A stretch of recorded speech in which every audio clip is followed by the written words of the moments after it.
Thank you, Mr. President. Once again, I sit here in this council as I did on Monday, Thursday, and now Friday, defending Israel's right to exist, to defend ourselves. Also on Tuesday and Wednesday, we sat at the General Assembly for 2 days watching the Israel-bashing circus led by the Palestinian Authority as part of their diplomatic terrorism. Are there no other conflicts in the world? Are there no other pressing matters that require this Council's attention? Or is the UN's obsession with condemning Israel so consuming that it blinds you to everything else? We did not seek this war. We did not. On October 8th, while Israeli civilians were still being slaughtered in the south by Hamas, Hezbollah, I haven't heard you, Mr. Minister, mentioning Hezbollah even once in your speech. Hezbollah unleashed hundreds of rockets at our civilians in the north. This was not provoked. It was a calculated assault to show support for Hamas, a declaration made by Hassan Nasrallah himself.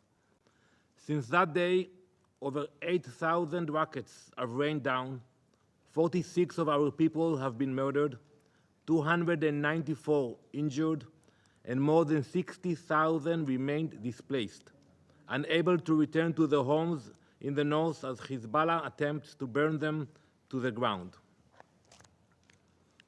Every day, Hezbollah's rockets deliberately target our civilians, attempting to destroy homes and force entire communities to flee in fear.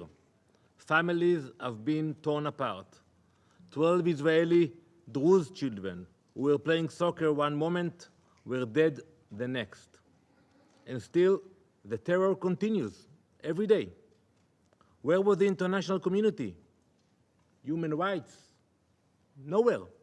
Every day, rockets, missiles, drones. Hezbollah's relentless attacks have forced innocent civilians, parents, children, the elderly, to abandon everything. They are now refugees within their own country, living in temporary shelters, unsure of when or if they will ever return to the places they once called home. This is not just the displacement of individuals, but of entire lives, memories, and futures. It has been nearly a year since they were forced to flee, and still they wait for the day when it will be safe to return. Israel will not allow this to continue. Our objective is very clear. We will restore security to our northern border, and we will bring our people home. It is our responsibility. The goal of returning our displaced citizens has been formally included in the objectives of this war. We will do whatever it takes to achieve this, and we will not allow Hezbollah's terror to dictate the future of our nation. If Hezbollah does not retreat from our border and back to the north of the Litani River through diplomatic efforts, Israel will be left with no choice but to use any means within our rights to defend our citizens and enable the evacuees of the north to return to their homes. Hezbollah has turned southern Lebanon into a war zone, using civilian homes as weapons depots and UNIFIL bases as launch points, digging tunnels beneath them and using innocent civilians as well as UN peacekeepers as the human shields. This is not just an attack on Israel. It is a crime against Lebanon itself. Hezbollah has brought untold suffering, not just to Israelis, but to the Lebanese people, who are also trapped in the grip of this terrorist organization. If this modus operandi sounds familiar, it is because the same is used by another terror organization, Hamas, also using civilians. Yet, the Lebanese foreign minister who sits here today could not find the courage to even mention Hezbollah. We know that is a problem. If we will sit together, we can achieve very fast agreements about everything. I'm not familiar with occupation of Israel in Lebanon. I'm not familiar with these major disputes. We can sit with your help and achieve some kind of a compromise. But we know that the real problem is not Lebanon. The real problem is Hezbollah. It is his government, after all, that bears the responsibility. They are incapable of implementing Security Council resolutions, nor preventing terrorist organizations from dragging their entire country into war. Minister Abdallah Abu Habib, Your Excellency, you have allowed a terrorist organization to create a state within your state, bringing ruin to your own people.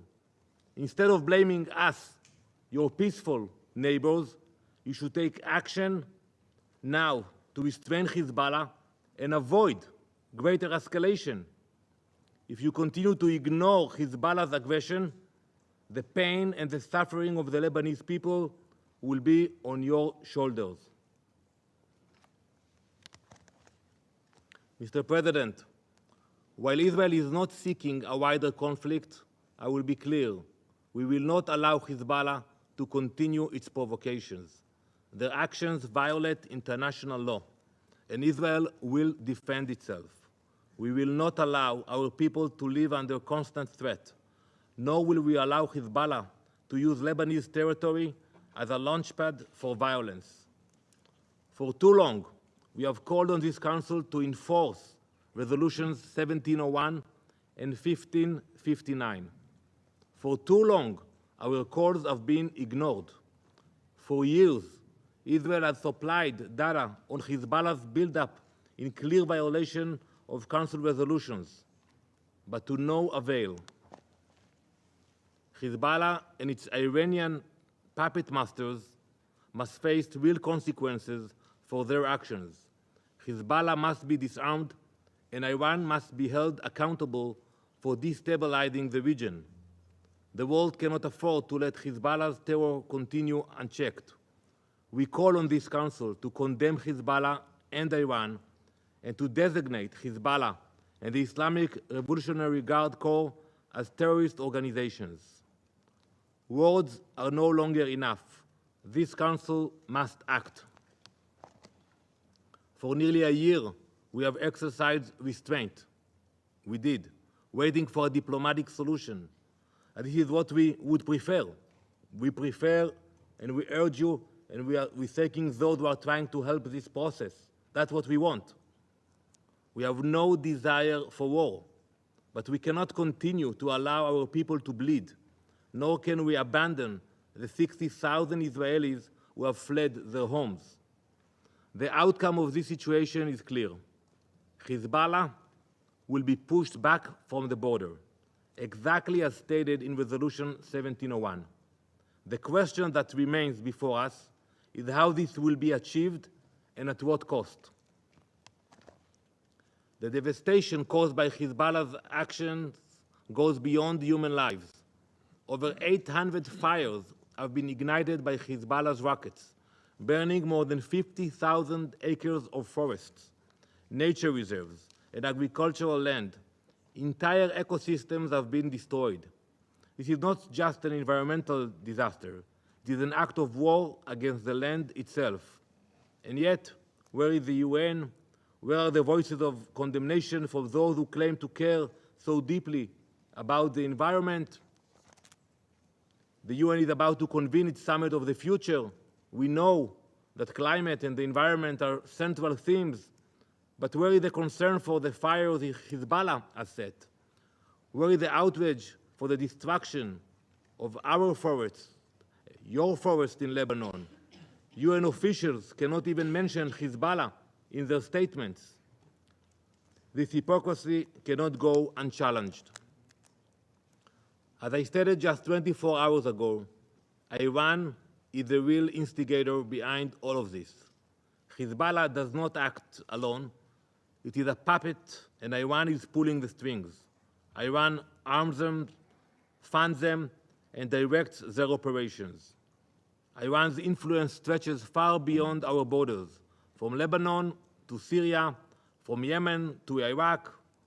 If Gaza could have been the Singapore of the Middle East, Beirut should have been the Paris of the Middle East. But we see that wherever Iran is involved, chaos and destruction inevitably follow. Mr. President, Israel will do whatever is necessary to protect its citizens. We will bring our displaced people back to their homes in the north. We will restore security, and we will bring calm to our nation. This is our right, and we will exercise it fully. The Security Council should stand by Israel as we seek to accomplish this, because this is not just Israel's fight. It is a fight against terrorism, against instability, and against the forces that seek to destroy peace in the region. When the time comes, do not look to us for blame in protecting our people. Now is your time to speak up and act before we have to. I thank you, Mr. President.